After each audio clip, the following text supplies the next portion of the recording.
Nama saya Fatin Munirah binti Azizul. Saya seorang isteri dan mempunyai seorang anak perempuan yang comel dan saya berasal dari Nilai Negeri Sembilan. Saya bekerja sebagai seorang pensyarah di Bangi, Selangor. Okey, bagaimana saya mengenali Pabigo ni?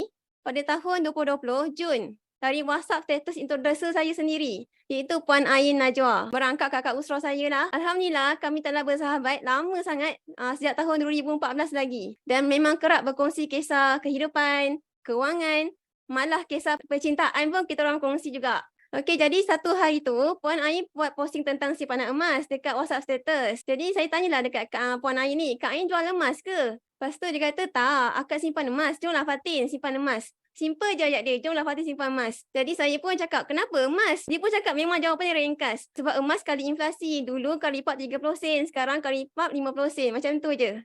Simple je kan. Tanpa berfikir panjang, saya terus daftar secara manual. Pada zaman tahun 2020 tu memang manual. Buat pembelian pun manual. Kena tunggu waktu weekdays baru boleh hantar dekat staff lah. Okey, jadi pertama sekali belian saya 2 gram pada harga RM530 masa tu. Okey, jadi seminggu lepas tu saya nampak Puan Ain ni asyik kerap berkongsi tentang emas. Dan saya pun tanya dengan Kak Ain ni. Saya tanya dengan Puan Ain kalau kita tak cukup ilmu, tak tahu dan tak pandai tentang emas, boleh ke jadi dealer? Tapi jawapan Puan Ain sangat positif lah.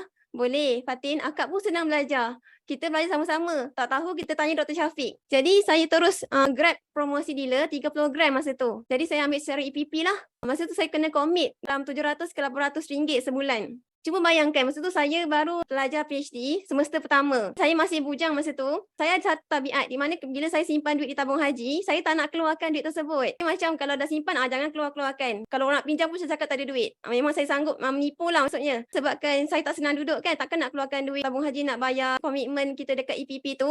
Jadi saya sebagai student, masa tu saya pun ambil inisiatif untuk membuat pekerjaan sampingan. Banyak tau kerja saya buat. Antara kerja-kerja yang saya buat adalah sebagai Grab driver, research assistant, cikgu tuition pada hujung minggu, menjadi tutor di fakulti-fakulti lain, ambil upah buat nota pensyarah dan banyak lagi. Kalau ada student-student kata tak boleh cari duit, saya kira mereka ni insan yang manja lah dan tak sanggup berjuang. Jadi Alhamdulillah sampai habiskan EPP promosi dealer tu, duit sampingannya banyak kan. Jadi saya pun menambahkanlah simpanan saya dalam bentuk emas. Dan begitulah perjalanan saya bermula menjadi dealer. Sebelum nak beritahu turning point saya juga punya cabaran seperti kebanyakan orang. Semasa saya student, saya ada big dream. Big dream semasa saya bujang. Impian saya nak habiskan PhD pada usia 26 tahun. Jadi memang saya fokus je belajar kerja. Saya tak fikir pasal Pabigo ni. Sebab saya anggap Pabigo ni adalah sampingan je lah. Dalam detik saya nak habiskan PhD tu, Allah telah takdirkan saya berkahwin dan juga mengandung. Menjadi isteri buat pertama kali ni, saya rasa sedikit mengganggu rutin saya lah pada awal 2 bulan awal pertama lah. Dulu saya manage diri saya je. Saya bekerja, belajar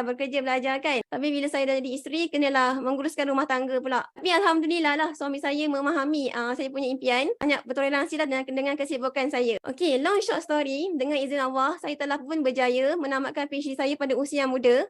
Dan lahirlah seorang amanah Allah. Itu anak saya lah. Bermula latih saya menjadi seorang ibu buat pertama kali. Saya berbisik. Walaupun saya tahu dia tak faham, saya cakap macam ni dekat anak saya. Ibu yang akan jaga Sarah. Dulu ibu ada impian nak jadi profesor usia 35 tahun. Tapi ibu sanggup ketepikan dulu impian ibu. Sebab nak didik Sarah dengan tangan ibu sendiri. Okey, ini impian saya. Dulu ibu saya nak jadi profesor. Tapi sebabkan saya mengandung dan ada anak, saya tak salahkan takdir. Tapi ini saya sanggup korbankan impian saya profesor tu untuk didik anak saya sendiri. Jadi sepanjang tahun 2022, saya masih join training yang disediakan oleh G100. Tapi masih ada lopong-lopong lah. Kejap hadir, kejap tak hadir. Sebab alasan jadi ibu. Tak ada masa. Kerja lah, itulah, inilah. Dan ianya semua alasan yang betul. Tapi tak membantu pun untuk saya berjaya. Maka sampai bila nak jadi dealer yang tak bertanggungjawab ni kan? Maka turning point saya ialah, pertama sekali adalah bila saya nampak graduate dan graduate PhD, banyak yang dibayar tak setimpa dengan kelayakan. Of course lah, jauh sudah hati saya ni, saya berasa tak adil lah dekat dunia ni kan. Belajar tinggi-tinggi tapi gaji bayar sikit. Tapi saya tak salahkan lah mana-mana pihak. Jadi saya pun ambil inisiatif sendiri untuk bertindak dengan menambahkan pendapatan dan tidak bergantung pada satu pekerjaan saja. Itulah pesan Tuan Mentor, tidak ada jaminan yang terjamin. Yang kedua, dorongan saya adalah insan yang paling hebat ni, Fatin Nadira, adik dealer saya dan juga Puan Munirah Jamaluddin. Okey, bila kita nampak kesungguhan mereka dan komitmen mereka dan kejayaan mereka selepas hadir MDC 3.0 iaitu pada Mac 2023. Saya nampak diorang punya komitmen semua. Apa jadi? Mereka terus naik mendadak. Jadi saya macam agak tercabar dan termotivasi lah. Kenapa dealer bawah saya boleh berjaya? Kenapa saya tidak? Dulu bagi alasan dia tak apa, dia bujang. Kenapa saya tidak?